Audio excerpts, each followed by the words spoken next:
and around the world. It's a team effort, and I'm incredibly proud of how so many British businesses, civil society and other groups are helping achieve those goals. And I hope that all honourable members of this House will encourage their constituents to share their stories during the start of this review process by going to the YouGov portal. Last year, members across the House welcomed DFID's £3 million of funding aimed at bringing Israelis and Palestinians together. Could she update the House on the allocation of the funding for those projects to help bring these groups together? Mr. Speaker, this invaluable programme is now indeed up and running. It is working in Israel and the Palestinian territories to bring together young leaders and connect them, to work together on reducing tensions on interreligious sacred sites, and also to help tackle a neglected topical disease, leishmaniasis, by working cooperatively together. Jim Cunningham!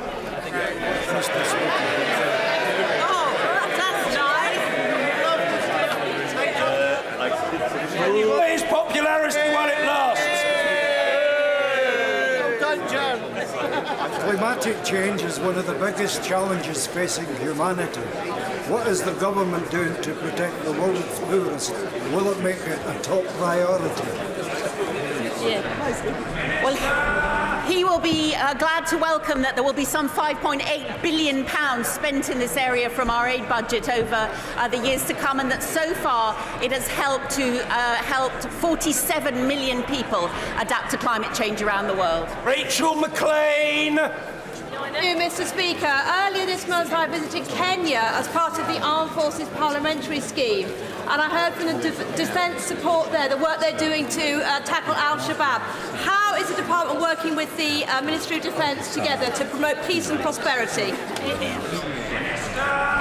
I'm so pleased my honourable friend had the chance to visit Kenya and see that remarkable work.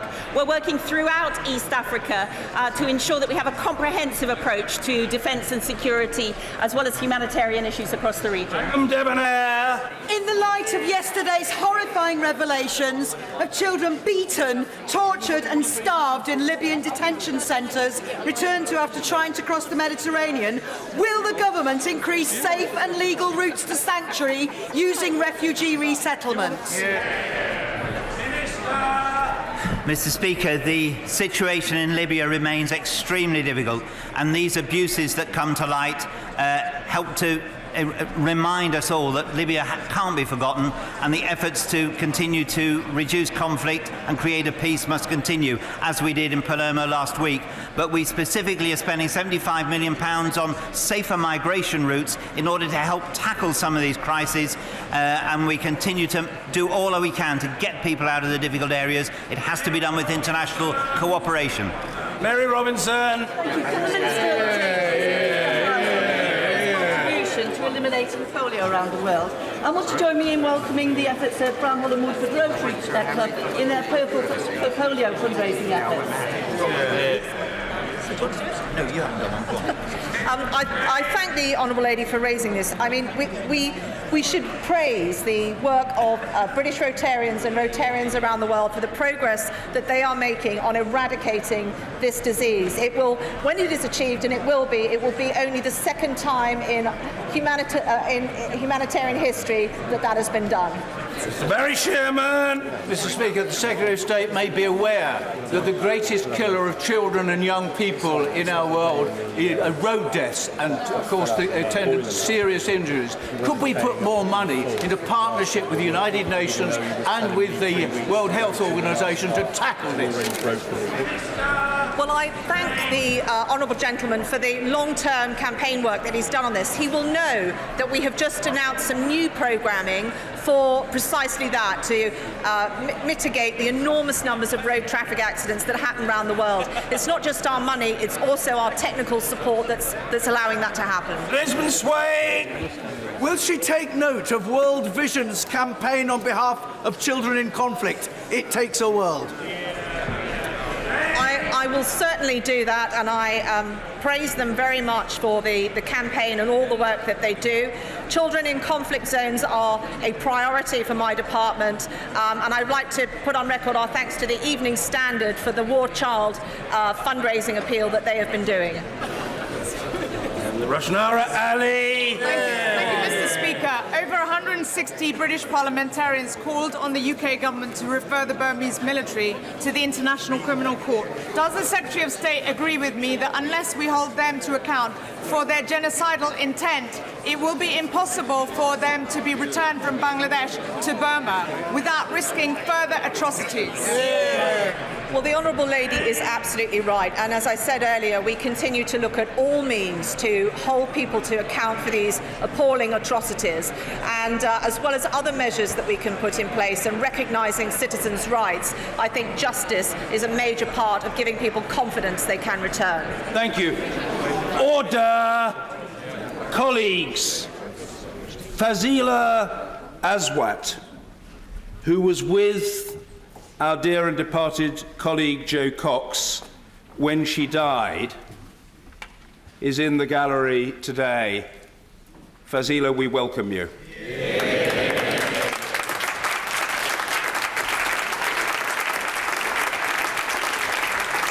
Order. Questions to the Prime Minister. Mr. Andrew Rosindell. Question 1, Mr. Speaker. Mr. Thank you, Mr. Speaker. Mr. Speaker, today is the centenary of the Qualification of Women Act, when women were first allowed to stand for public office. And I'm delighted that the first woman to take her seat in the House of Commons was a Conservative.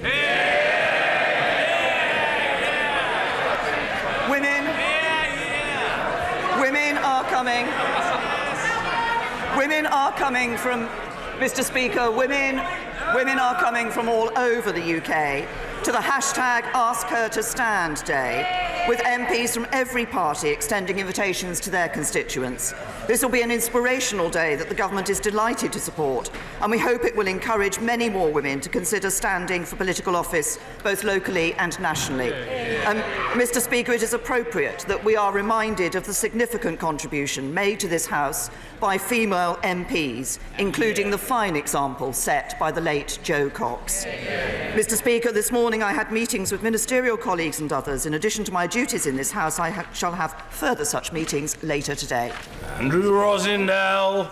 The Prime Minister will know that what drives me in politics has always been a love of country and a passionate belief in our United Kingdom. And so I have to tell the Prime Minister that I agree with the people of Romford, who are deeply unhappy by the proposed EU deal, which they believe does not represent the Brexit they voted for. Will she now, even at this late stage, please think again and instead lead our country in a new direction, completely cutting away the tentacles of the EU over our cherished island nation once and for all? Can I say to my honourable friend, I think that people across the country who voted to leave the European Union voted to bring an end to free movement. Our deal delivers an end to free movement. They voted to bring an end to the jurisdiction of the European Court of Justice in the UK. Our deal delivers an end to the jurisdiction of the European Court of Justice. They voted for us to stop sending vast annual sums of money to the European Union every year so we could spend that money on our priorities, and we will be able to do that. Priorities like the National Health Service. But the European Union remains a close trading partner to the United Kingdom. As we leave the EU, we want to ensure we continue to have a good trading relationship with the European Union, and we will be able to have an independent trade policy that enables us to make decisions to trade around the rest of the world. My honourable friend is indeed a passionate champion of the United Kingdom, but he is also a passionate champion of the links that the United Kingdom has around many parts of the world, including with the Commonwealth, which can be enhanced when we leave the European Union. Thank you, Mr. Speaker, and I thank you for welcoming Fazila Aswat to Parliament today, a most welcome guest.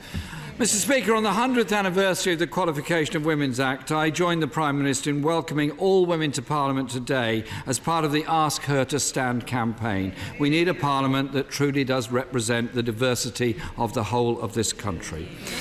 Now that a number of government ministers have confirmed this morning that leaving the EU with no deal is not an option, does the Prime Minister agree there are no circumstances under which Britain would leave with no deal?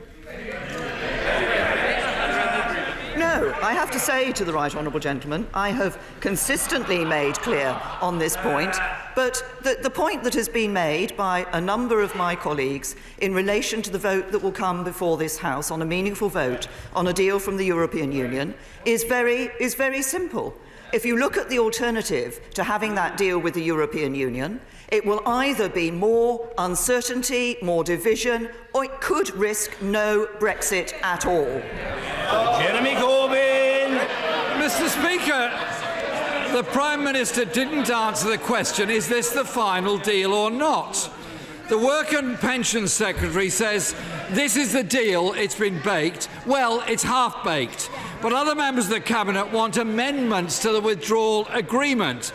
The Leader of the House said last week, there is, and I quote, still the potential to improve on some of the measures. That's what I'm hoping to help with.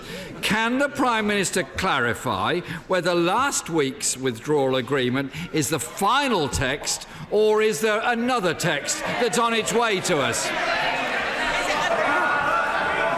I have to say to the right honourable gentleman that he won't get any different answers from this than he's had from me previously. The package of a deal that we are negotiating with the European Union has two parts to it. There's the leaving part, which is the withdrawal agreement, and there's a future relationship, which is what is currently continuing to be negotiated with the European Union. They go together as a package. Yes, the withdrawal agreement has been agreed in principle.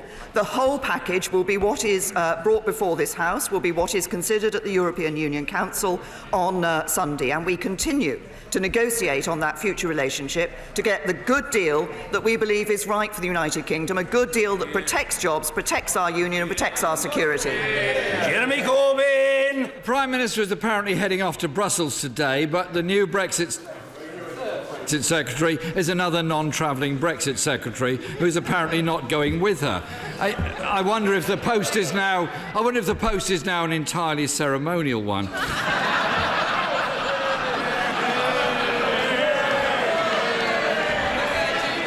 Mr. Speaker, the Prime Minister's agreement doesn't specify how much we'd have to pay to extend the transition period. Can she confirm the choice facing the country would either be the backstop or paying whatever the EU asks us to pay to prolong that transition period? No, the right honourable gentleman is wrong on that. The choice that would be facing, if it were the case, let's just remind ourselves what we're talking about here. We're talking about the guarantee to the people of Northern Ireland that there will be no hard border between Northern Ireland and Ireland. And the choice that we face, first of all, that is best ensured by getting the future relationship in place by the end of December 2020. In the event that that was not the case for a temporary period and an interim arrangement was in place, the choice the right honourable gentleman has set out is not the choice that would be before us. What we have, yes, there would be the backstop in the protocol, yes, there would be the extension of the implementation period, but what we have also negotiated in the withdrawal agreement is that alternative arrangements could be in place. The key is that they guarantee no hard border between Northern Ireland and Ireland. The truth is, Mr. Speaker, the Prime Minister's idea of taking back control of our money is to hand the EU a blank cheque, and after 2020, no rebate for the UK. Mr. Speaker, the EU's trade deal with Canada took 7 years to agree. The deal with Singapore, 8 years. The Business Secretary said this week that transition will have to be extended until the end of 2022. Outside the EU and with no leverage, does the Prime Minister think she's fooling anyone by suggesting there'll be a free trade agreement finalised by December 2020? The future relationship that we're negotiating will set out the structure and scope of that deal that we'll be ensuring that we can negotiate in legal text once we leave the European Union. But the Right Honourable Gentleman, I think people will have seen from his question previously to me, has shown the problem that he has with this deal. He hasn't even read it. He doesn't know what's in it. He says there's a problem with the deal and he would do it differently. He wants to renegotiate the withdrawal agreement, but as I say, he hasn't read it. He wants to oppose any deal, no matter how good it is for the UK, but he will accept any European Union deal, no matter how bad it is for the UK. And then he wants to use the implementation period that he would vote against to renegotiate the treaty that delivers the implementation period. And he said another referendum isn't an issue for today, but it could be an issue for tomorrow. He doesn't know how he'd vote, he doesn't know when it would be, he doesn't even know what the question would be. That's not leadership, that's playing party politics. I'm working in the national interest. Mr. Speaker, it's her government that's got us into this shambles, and she knows full well, that the new European Parliament... Order! Nobody in this chamber will be shouted down, and we've often heard it said, with high authority from the respective front benches, that that would be bad behaviour. It's happening now. Stop it, because it won't work. Jeremy Corbyn. Mr. Speaker, the Prime Minister knows full well that with a new European Parliament in place next summer and a new European Commission at the same time, the negotiations for a future trade agreement will only have less than a year to do, and if she's to achieve what she claims she can do. In February, the Prime Minister said that creating a customs and regulatory border down the Irish Sea is something that, and I quote, no UK Prime Minister could ever agree to. Can the Prime Minister explain why the backstop agreement would create exactly that border? Now, I have to say, the Right Honourable Gentleman, it would not create exactly that. From February until in the last few weeks, the European Union said that the only answer was a Northern Ireland customs territory only answer in relation to the guarantee to the people of Northern Ireland. We argued and we resisted and we made clear that we would not accept the position of the European Union, and a few weeks ago they agreed with our position. They conceded to the United Kingdom so that there will not be a customs border down the Irish Sea. I think this becomes even clearer that the Right Honourable Gentleman doesn't actually know what is in the withdrawal agreement, what is in the protocol and what is in the outline political declaration. We talk about a second referendum. Never mind a second referendum. He hasn't got a first clue. Well, with the shambles this government's got into, it's a good idea if other people are not ruling out all options. Mr. Speaker, there is an entire protocol in the withdrawal agreement setting out regulations that apply only to Northern Ireland. She clearly didn't discuss these draft agreement with the DUP because their Brexit spokesperson said, and I quote, "We are clear, we will not be voting for this humiliation." Mr. Speaker, this deal is a failure. It fails the Prime Minister's red lines, fails Labour's 6 tests, and failed to impress the new Northern Ireland Minister, who just hours before he was appointed said the deal is dead. Instead of giving confidence to the millions of people who voted both Leave and Remain, this half-baked deal fails to give any hope that can bring the country together again. Isn't it the case that Parliament will rightly reject this deal, this bad deal?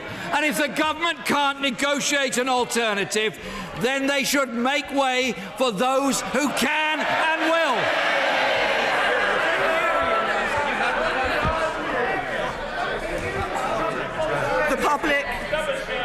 The public gave us an instruction to leave the European Union, and we should all be acting to deliver that.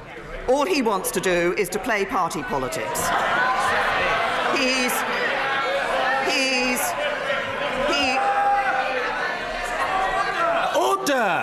Order! Mr. Kinnock, you are a cerebral denizen of the House. Gesticulation and shouting are way beneath your pay grade, man. Calm yourself and develop some sense of repose. I said the Leader of the Opposition shouldn't be shouted at. The Prime Minister should not be shouted at. Let's hear the reply. The Prime Minister. The right honourable gentleman is playing party politics. He's opposing a deal he hasn't read. He's promising a deal he can't negotiate. He's telling Leave voters one thing and Remain voters another. Whatever the right honourable gentleman might do, I will act in the national interest.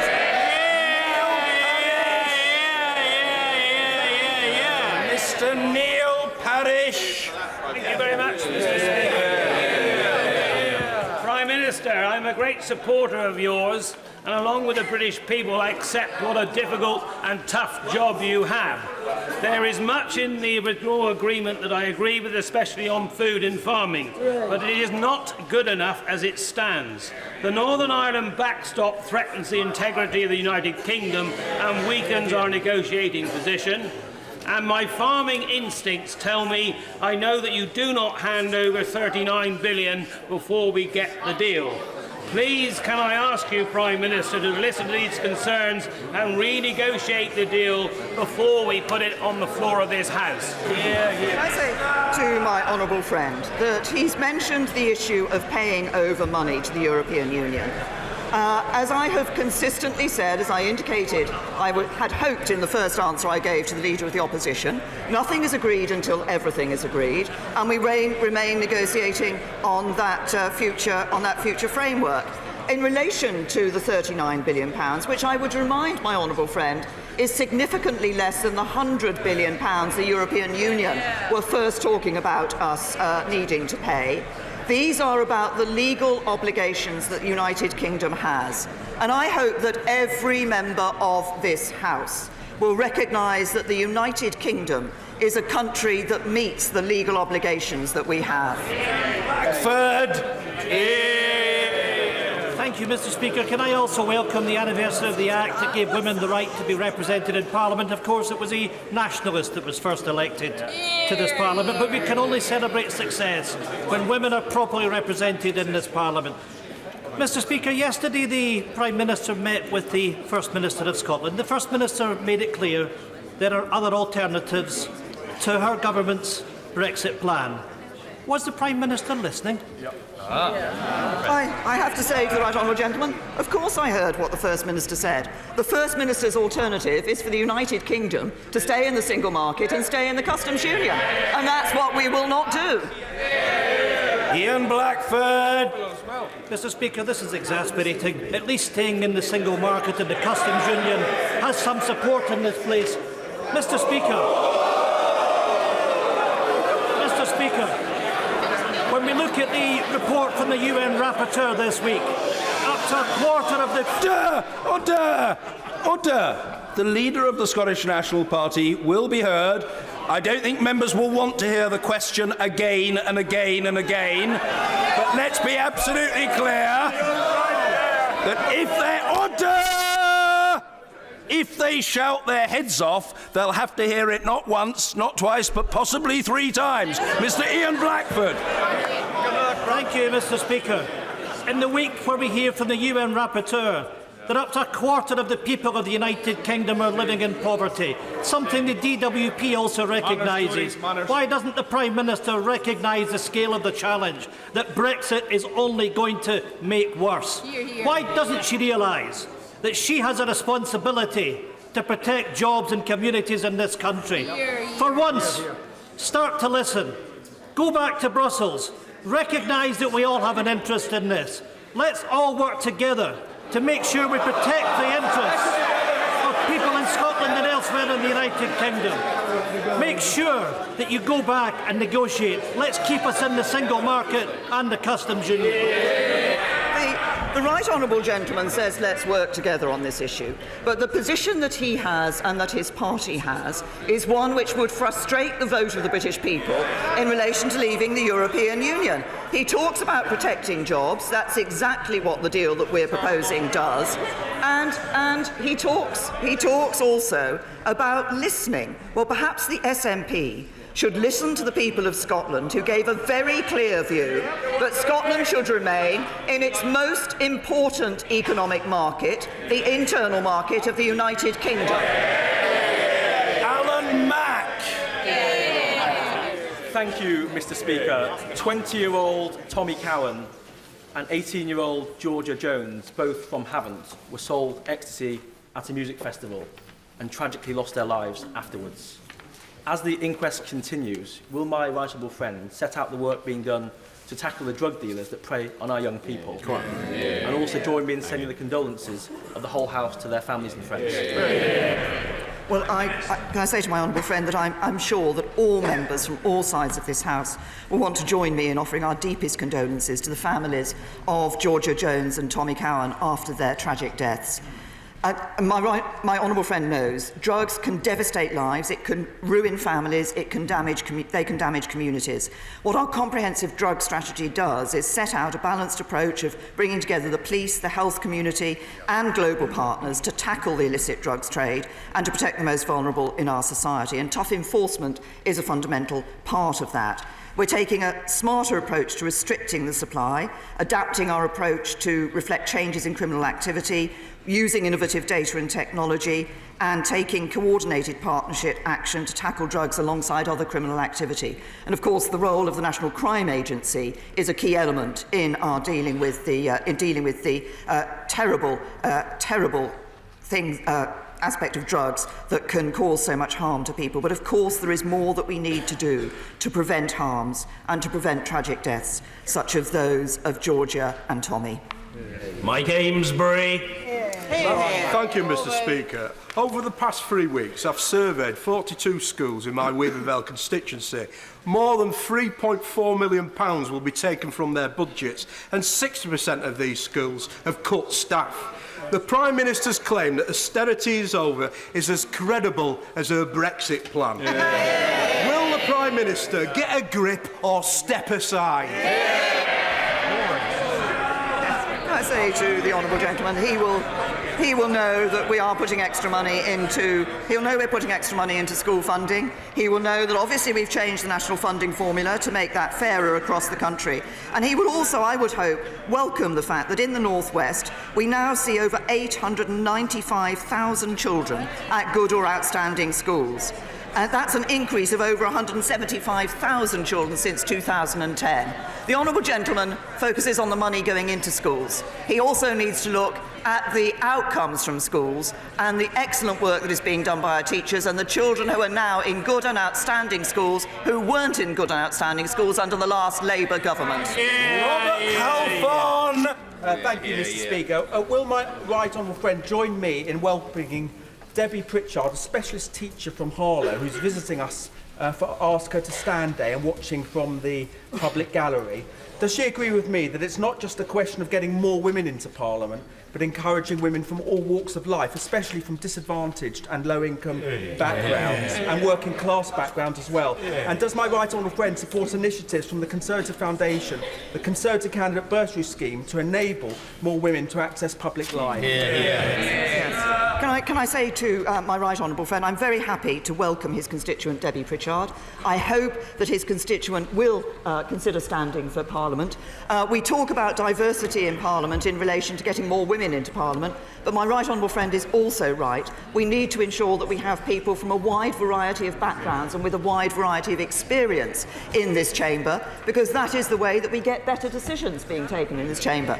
And I'm pleased that the Conservative Party has been taking action through the bursary scheme and through the work it's doing to support disabled people getting into politics, to encouraging people with a wide range of backgrounds and with a wide range of experience to stand for Parliament and represent constituents in this chamber. Caroline Lucas. Thank you very much, Mr. Speaker. The Prime Minister has just repeated that voting down her deal risks no Brexit at all.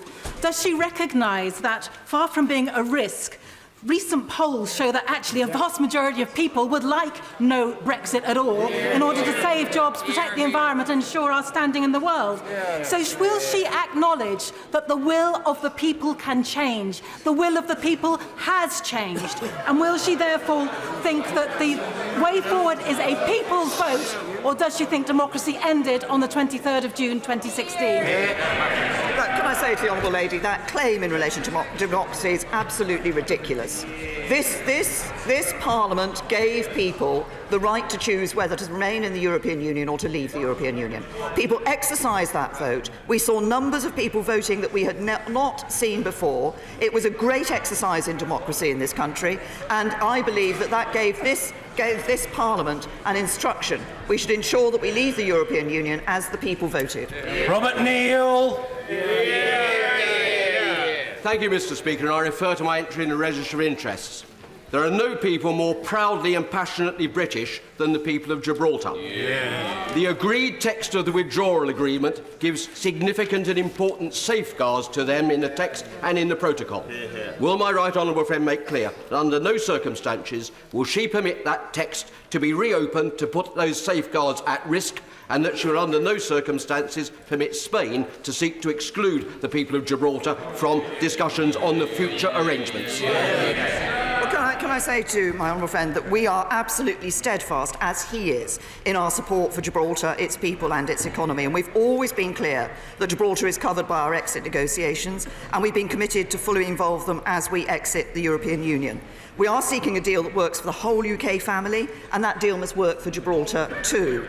I'm pleased that we have agreed a protocol, as my honourable friend knows, on Gibraltar, that will form part of a wider package of agreements between the UK, Spain and the Government of Gibraltar, setting out the parties' commitment to cooperation. But I've been clear, we will not exclude Gibraltar from our negotiations on the future relationship. We want a deal that works for the whole UK family, and that includes Gibraltar.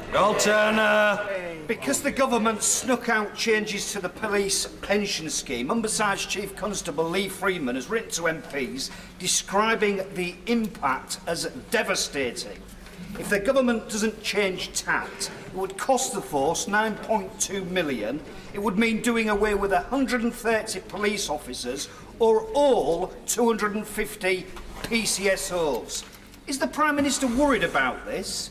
Or is the Chief Constable scaremongering and just crying wolf? Say to the honourable gentleman, he says that these pension changes were, I think the phrase he used, snuck out.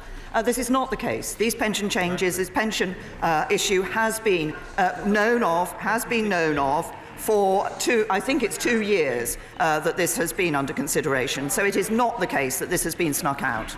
Rutledge. Thank you, Mr. Speaker. In all my time as a mortgage broker, when I had a remortgaging client, I never once recommended that they should stick with the standard variable rate. They'd have more freedom and they could leave the deal when they wanted without penalties, but it was bog standard and nobody ever wanted it. So given that my right honourable friend is receiving representations to ditch her deal for WTO terms, will she explain that putting aside the worst case scenario of no deal, in the very best case scenario of WTO terms, they are bog standard, average terms, far worse than the preferential tariff-free access we currently enjoy and which she has negotiated to maintain? Can I say to my honourable friend, he's right that we want to negotiate a trading deal with the European Union that is on better terms than WTO, and there are many people across this House who want to see the United Kingdom, as we will do when we've left the EU, negotiating trade deals around the rest of the world that are on better than WTO terms. That's because we believe that is best for the United Kingdom economy, and if we're negotiating on better than WTO terms with the rest of the world, then it makes sense to be negotiating on better than WTO terms with the European Union. Thangham Debonair. The Prime Minister said school funding is up, and it is, but pupil numbers are up. Costs are up. So the Institute for Fiscal Studies says that since 2010, there's been an 8% real terms per pupil cut. How can the Prime Minister expect anybody to trust her on anything when she can't get her numbers right?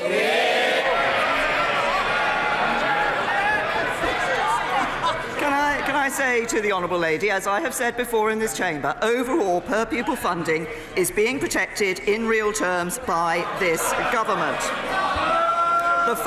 The core schools budget this year at £42 billion will be its highest ever level.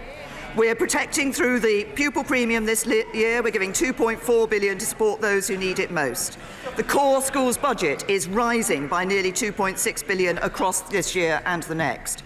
But what we have also done, alongside putting extra money into schools, is introduced a fairer national funding formula, which ensures that we see a fairer distribution of that money across the country. Nicholas Soames.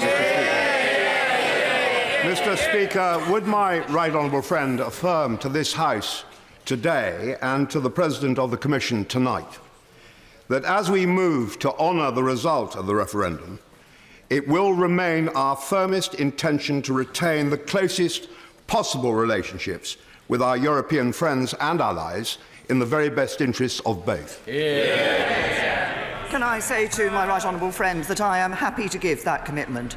I think it is important for us to recognise that while we're leaving the European Union, we're not leaving Europe. We do want to continue to have a good, not just a good trading relationship and a close trading partnership with the European Union, but actually we want to continue to have that close security and defence partnership that we have had with the European Union and other countries across Europe as well. This is what makes sense, as my right honourable friend says, not just for the UK, but for all those European Union member states as well. Mr. Gavin Shuker. Mr. Speaker, since her modern slavery bill passed, the Republic of Ireland, Northern Ireland and France have joined Norway, Sweden and Iceland in passing a sex bylaw. That makes us an even more lucrative market for sex traffickers, because we're now effectively surrounded by states which tackle the demand that drives commercial sexual exploitation. In responding to the independent review of her legislation, 5 years on, will she now commit to look seriously at a sex bylaw? Can I say to the honourable gentleman, he raises a very important issue, obviously, and having introduced the Modern Slavery Act, I'm pleased to say that between 2015 and 2017, we've seen a 52% increase in modern slavery offences prosecuted. There's more for us to do, but we should welcome the change that has already taken place. But he asked specifically about the sex bylaw. Separate to the review of the Modern Slavery Act, the Home Office has provided funds for research into the nature and prevalence of sex work in England and Wales, and that follows a report by the Home Affairs Select Committee on Prostitution. And as I'm sure the honourable gentleman will appreciate, we believe that an evidence base is vital before considering any changes in this area. The research that's taking place will be completed next spring. Esther McVeigh. Thank you, Mr. Speaker. Can the Prime Minister assure the House today, as she has done on many other occasions, that the UK will be leaving the EU on the 29th of March 2019, come what may? Yes, can I first of all thank my right honourable friend for the work that she did as Secretary of State for Work and Pensions. And indeed work that she had done as a minister previously, because the Disability Confidence Scheme particularly has had an impact, which she championed and continues to champion, has had an impact on the lives of working people who are disabled. And I can give her the assurance that the United Kingdom will leave the European Union on the 29th of March 2019. Colleen Fletcher. Last Friday, during Parliament Week, I visited St Elizabeth's School in my constituency to meet with the school's council. The children told me that rising crime levels and falling police officer numbers have made them fearful of using and enjoying their local park, the one near their school. Can the Prime Minister tell the school council, and they may be listening today, what strategy the government is deploying to ensure that all young people feel and are safe from crime on our streets and in our public spaces? The Honourable Lady raises an important point. We want young people to be able to feel secure if they're walking through the streets or if they're in a park and gathering with their friends. what we need to do in looking at the concern that has been expressed about crime, and particularly I recognise the concern that's been expressed about knife crime and levels of knife crime, is actually tackle this in a number of different ways across the board. It's about ensuring we have the right powers for the police, it's about ensuring that we have the right system in the criminal justice system, but it is also about providing education for young people about the risks of carrying knives. It is also about providing alternatives to those young people who are tempted to join gangs, because a lot of the crime that we see is related to gang activity. So this is something that has to be addressed across the board, but I recognise the importance of doing that to ensure that young people have the security and safety and confidence that they need. George Freeman. Speaker, unlike the Leader of the Opposition, I and colleagues have read the draft withdrawal agreement and the many briefings, and it's clear to me that the Prime Minister and her Cabinet have laudably tried to reconcile the demand for continuity of market access today with freedom to diverge tomorrow. Isn't the truth of the backstop as drafted that if and as we were to exercise our regulatory freedom, whether in agri-food or in data protection, we would allow the EU to harden the border between Great Britain and Northern Ireland? Can the Prime Minister reassure me and seek reassurance in Brussels today that this draft doesn't contain a trap, that if we dare to diverge, we undermine our union? I say to my honourable friend, first of all, as he will know, there are a number of ways, as I set out earlier, if it is the case that it is necessary to have an interim arrangement to provide this guarantee in relation to the border of Northern Ireland, there are a number of ways in which that can be achieved. The backstop as identified in the protocol, the extension of the implementation period, or alternative arrangements. And work is being done on those. What I also say to my honourable friend is that the backstop is intended to be a temporary arrangement, and for that limited period of time, if he just casts his mind to a sort of practical thought about what could happen, if we were in the situation where the backstop had to be in place for a matter of months, for example, I think that it would be right for this United Kingdom to give this commitment that we would not be looking to diverge during that period from regulations during that period, that we would ensure that we kept that free access for the goods from Northern Ireland to coming into Great Britain, as we have committed in the withdrawal agreement, in the text that is set out, and we had committed previously. That will be, of course, a decision for us here, but what is important is that we have a means of ensuring that the backstop remains temporary.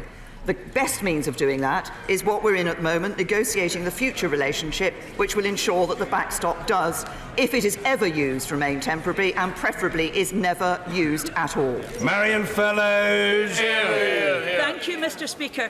The United Nations has recently joined with other radical organisations like the National Audit Office in condemning the government's failure to address the tragedy, which is poverty. Which of the fundamental failures in implementing universal credit does this Prime Minister most regret? Her failure to fund this fully, or the decision taken to triple the time that those who need a safety net have to wait to receive payments to which they are fully entitled? Well, the honourable lady will know that we made changes to universal credit to ensure that people are able to access 100% of their payments at the earliest possible stage, if that's what's necessary. But she raises the issue of poverty. Let me just give her a few figures. There are 1 million fewer people in absolute poverty today, a record low. There are 300,000 fewer children in absolute poverty, a record low. And there are 637,000 fewer children living in workless households, a record low. That's the action of this government and the impact of universal credit. Crispin Blunt. Thank you, Mr. Speaker.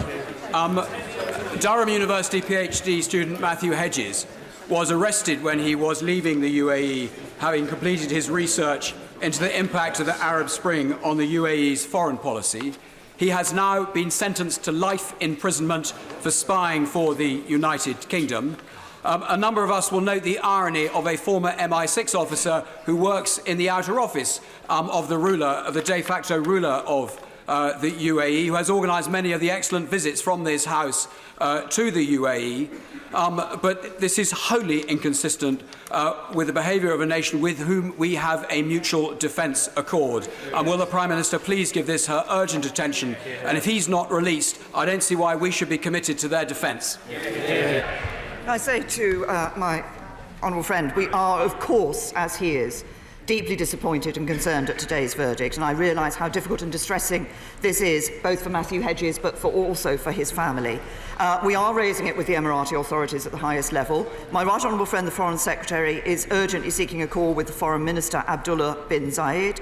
During his visit to the UAE on November the 12th, he raised the issue with both Crown Prince Mohammed bin Zayed and the Foreign Minister, and I can assure my honourable friend and other members that the Foreign Office will remain in close contact with Matthew, his family and his lawyer. We will continue to do all we can to support them as they consider the next steps, and we will continue to press this matter at the highest level with the Emiratis. Angela Smith. Thank you, Mr. Speaker. The Prime Minister's having a rough old time of it at the moment, but I'm sure she recognises that there are issues other than Brexit that we need to be dealing with. On that basis, can I ask the Prime Minister, on behalf of my constituent Claire Throssell, whether we are going to get the promised domestic violence bill on the statute book before the end of the parliamentary session? Can I first of all send my deepest condolences to Claire Throssell and the Honourable Lady's constituent, and I'd like to pay tribute for the fantastic work that she does as an ambassador for Women's Aid.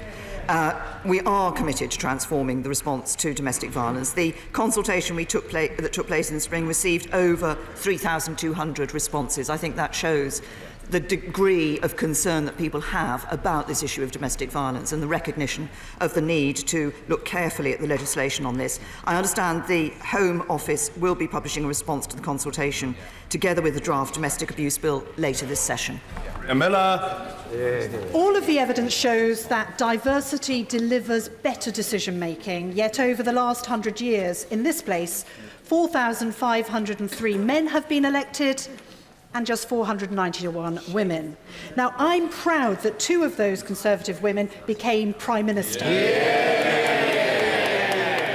But can my right honourable friend share with me what she feels that Parliament, as well as the political parties, could be doing to help encourage more of the women who are with us here today as part of the Ask Her to Stand campaign actually do go forward and stand for election and join us on these green benches? Can I say to my right honourable friend that I thank her for championing this cause. I think this is so important. She's absolutely right that greater diversity in this place actually means that we get better decisions. That's the same for Parliament as it is for a business or indeed any organisation. Can I also say to my right honourable friend that I think we should send a very, very clear message from everybody across this House about the significance of the work that an individual Member of Parliament does and the change they can make for their community.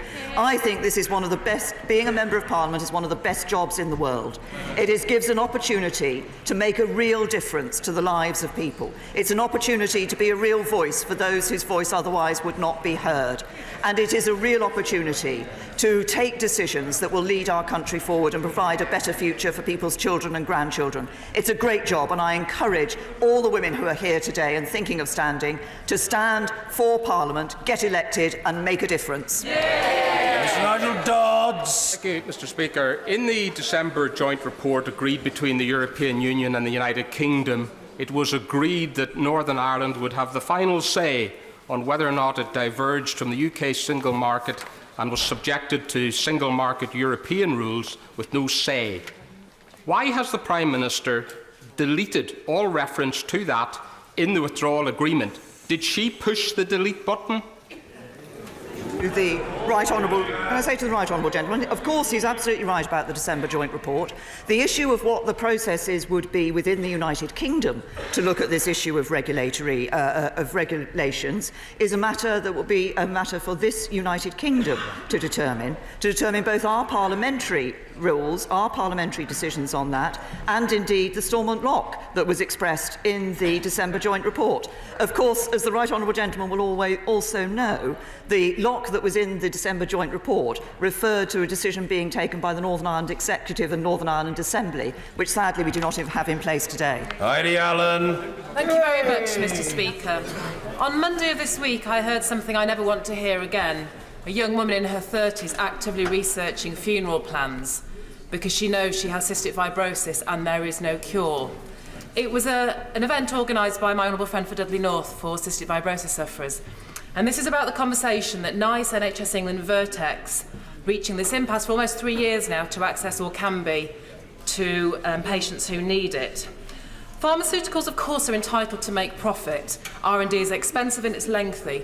But when it comes to our Health Select Committee having to ask for transparency on the finances to try and break the impasse here, we have to do something differently. Looking at the huge global forward profits for Vertex, I would ask the Prime Minister, would she personally work with the Secretary of State for Health to break this impasse and get Vertex to those patients who are desperate to relieve their symptoms from cystic fibrosis? Well said. Can I say to the my honourable friend that she has raised what I know has been an important question. It's been raised in this House before, and I recognise the concern about the length of time that this issue is being worked on. The Department for Health and Social Care is working with both NICE and the NHS. They've made the single biggest drug offer, I believe, in the NHS's history to Vortex, the pharma company, and Vortex need to work with NICE to get this approved. But I will ensure that the concern that she has that has been expressed, and I know exists in relation to this matter, is fully made clear to the Department of Health and Social Care in the work that they're doing with NICE, the NHS, and the pharma company to ensure that the result is one which is of benefit to those patients who are looking desperately for this drug. Okay. Sir Vincent Cable. Article 171 of the withdrawal agreement says that in the event of deadlock in the arbitration panel on a dispute on the any aspect of the treaty, the chair, who has the decisive vote, will be chosen by lots. Now, I know the government is close to the gambling industry, but isn't it rather reckless to leave crucial decisions of national importance under the withdrawal agreement to the toss of a coin? Can I say to the right honourable gentleman that we have put in place arbitration arrangements which mirror arbitration arrangements which exist in other international treaties, and he will also be aware that it does also say in the withdrawal agreement that in identifying individuals who would be capable of sitting on that arbitration panel, the names, I think the number is given, is 5 individuals will be identified as those who will be suitable to be chairman of the panel. Thank you. Order. Yes.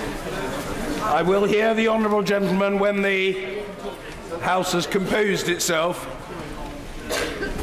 In the frankly extraordinary circumstance that there are honourable and right honourable members who do not wish to hear the honourable gentleman's point of order, I think it's seemly to wait until their speedy and quiet exit has taken place and the rest of us can listen to the mellifluous tones of the honourable gentleman.